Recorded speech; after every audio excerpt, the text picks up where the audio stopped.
atacante Jonas Toró está sendo monitorado pelo Santos. Formado na base do tricolor paulista e emprestado para Sport e Atlético Goianiense em 2021, o atleta tem 22 anos e tem contrato com o clube do Morumbi até dezembro.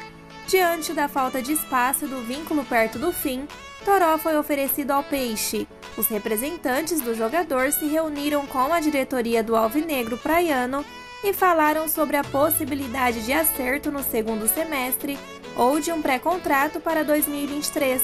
Nada concreto até agora. Um clube da Suíça também demonstrou interesse em Toró. O São Paulo oficialmente nega qualquer contato pelo atacante e mantém as conversas pela possível renovação de contrato. Toró atuou 3 vezes pelo São Paulo em 2022. Fez um gol contra o Mirassol pelo Campeonato Paulista, deu uma assistência diante do Atlético Paranaense pelo Campeonato Brasileiro e entrou no segundo tempo contra o Ayacucho do Peru pela Sul-Americana. Segundo o jornalista Wagner Martins, o Internacional tem acordo com o atacante Brenner e São Paulo para a janela do meio do ano. O jogador movimentou a torcida são paulina após a postagem de uma foto ao lado de Luan, nos tempos em que fez uma dupla goleadora com Luciano no São Paulo. A ideia do Internacional é de adquiri-lo em definitivo, visto que o FC Cincinnati não quer um empréstimo.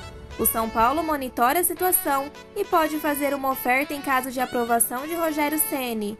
O técnico pediu um jogador para atuar no ataque, mas com características de ponta.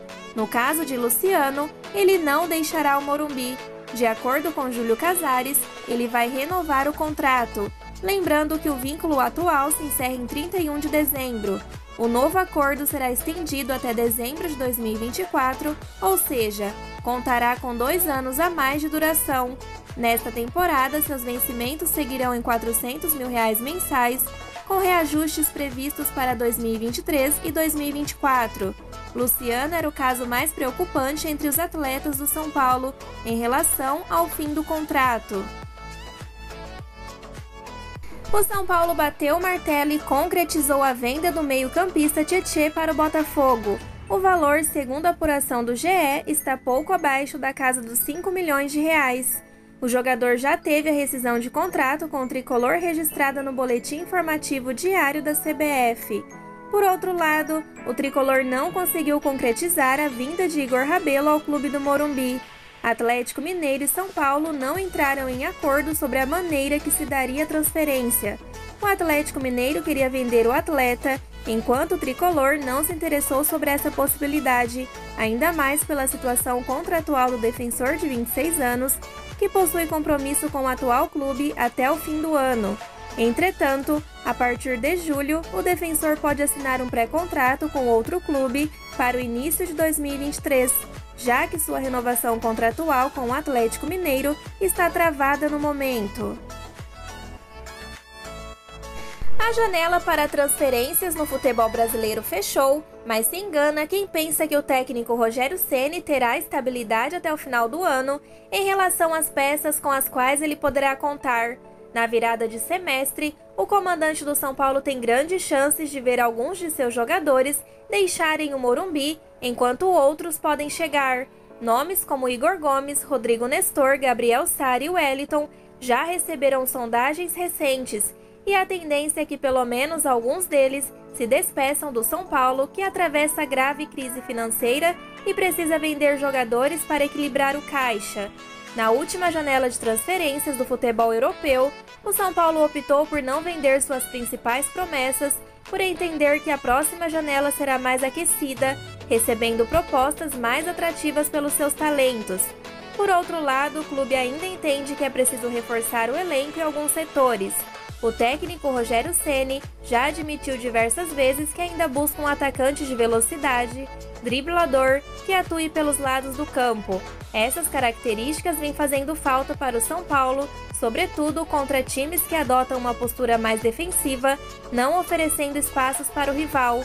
Com a possível saída de Thiago Volpi, que pode retornar ao futebol mexicano no meio do ano, o São Paulo também monitora alguns goleiros para brigar pela titularidade com Jandrei. Fato é que até a janela de transferências do futebol europeu abrir, o que está previsto para acontecer no dia 1º de julho para as principais ligas do continente, Rogério Ceni não contará com novidades. Resta saber o quão diferente será o plantel tricolor no segundo semestre. Será que vai pintar zagueiro também? Uma informação rápida para vocês. O São Paulo está na 5ª colocação do ranking dos clubes com elenco mais caro, com 88 milhões e 300 mil euros, cerca de 446 milhões de reais. Antes vem Red Bull Bragantino, Atlético Mineiro, Flamengo e Palmeiras em primeiro lugar com elenco mais caro. O São Paulo firmou acordo com a Procuradoria do TJD, que evitou uma suspensão do atacante Jonathan Calleri por ter derrubado o telefone celular de um garoto na saída do Allianz Parque após a final do Campeonato Paulista. Será feito o pagamento de uma indenização de R$30 mil, sendo 20 mil destinados a uma instituição de caridade a ser definida e 10 mil ao TJD. Além disso, serão pagos mais 3 mil, valor estimado de um aparelho de celular novo, também a uma organização de caridade. Por fim, Calleri terá que produzir um vídeo de retratação pelo episódio. O acordo evitou que o argentino fosse a julgamento. Nesta quarta-feira, dia 13, o elenco feminino sub-17 do São Paulo estreou com vitória por 6-0 sobre o Flamengo. Agora mudando para o elenco sub-20 masculino, a Federação Paulista de Futebol divulgou a tabela do campeonato. O São Paulo, treinado por Alex de Souza, está no grupo 11 e estreia na competição no dia 4 de maio. A equipe de Alex enfrentará o Audax fora de casa. Na primeira fase também jogará com Juventus, Grêmio Osasco, Nacional e SC Brasil na primeira fase. A final está prevista para acontecer no dia 9 de novembro. No torneio, 72 equipes participam, sendo elas divididas em 12 grupos com 6 participantes cada. Na primeira fase, os times jogam em turno e retorno e seguem na competição os 2 melhores de cada chave, além dos 8 terceiros colocados de melhor classificação. Já o Campeonato Brasileiro deve começar um pouco antes, no final de abril, mas sem tabela definida ainda.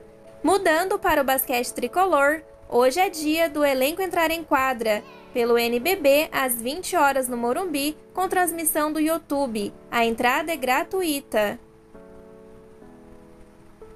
O São Paulo fez na manhã de hoje, no CT da Barra Funda, seu último trabalho antes do duelo contra o Everton do Chile pela Conmebol Sul-Americana de 2022. Após o aquecimento orientado pelos preparadores físicos, o técnico Rogério Ceni comandou um trabalho tático. Houve ainda um complemento de finalização e bola parada ofensiva e defensiva. Rodrigo Nestor e Gabriel Sara, que se recuperam de lesões, trabalharam novamente com o restante do elenco durante toda a atividade. O trabalho desta manhã concluiu a preparação do tricolor para a primeira partida no Morumbi pela competição continental deste ano. O São Paulo receberá os chilenos na noite desta quinta-feira, dia 14, às 19h15 pela segunda rodada do Grupo D.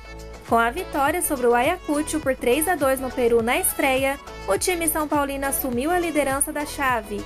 Já o Everton empatou com o Jorge Wisterman da Bolívia na rodada de abertura. Essas foram as notícias de hoje do nosso Tricolor Paulista. As atualizações do nosso clube querido são feitas com muita dedicação, então não esqueçam de curtir, se inscrever no canal e ativar o sino para receber as notícias diariamente. Aproveito para convidá-los a conhecer meu segundo canal, Tami SPFC, com as rapidinhas do nosso Tricolor. E já sabem, né?